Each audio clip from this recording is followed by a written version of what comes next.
আজকে রান্না করব পাট শাক ভাজি। সহজেই রান্না, কিন্তু স্বাদ হয় অসাধারণ। এর জন্য প্রথমে প্যানে নিয়ে নেব ধুয়ে পরিষ্কার করে রাখা পাটের শাক। পাটের শাকগুলো দিয়ে দেওয়া হয়ে গেলে এখানে দিয়ে দেব আমরা অল্প পরিমাণে পানি।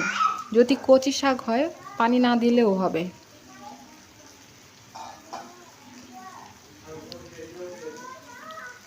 এরপর এখানে দিয়ে দেব কিছু পেঁয়াজ কুচি এবং অল্প একটু রসুন কুচি। দিয়ে দেব 2-3টা কাঁচামরিচ চেরা। এরপর স্বাদ মতো লবণ দিয়ে ঢাকনা দিয়ে ঢেকে দেব এবং কিছুক্ষণ পর পর এটা নেড়ে দেব।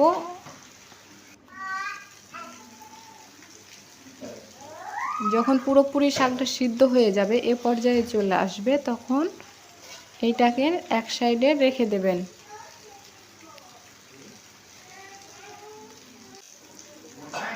আবারও প্যান নিয়ে নিয়েছি, দিয়ে দিয়েছি সয়াবিন তেল এবং জিরা ফোড়ন। এখানে সরিষার তেলটা দিতে হবে, কিন্তু আমার কাছে সরিষার তেল না থাকায় এখানে সয়াবিন তেল দিয়েছি। দিয়ে দেব পেঁয়াজ কুচি, অল্প রসুন কুচি এবং কাঁচামরিচ 4টা চেরা। এগুলোকে একটু লাল লাল করে ভেজে নিতে হবে। ভেজে নেওয়া হয়ে গেলে সিদ্ধ করে পাটের শাকগুলো দিয়ে দিব।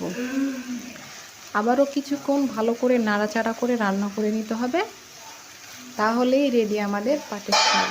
উপর থেকে একটু কাঁচা সরিষার তেল দিয়ে দিলে আরও মজা হবে খেতে। অনেক মজা হয়, বাসায় ট্রাই করতে পারেন।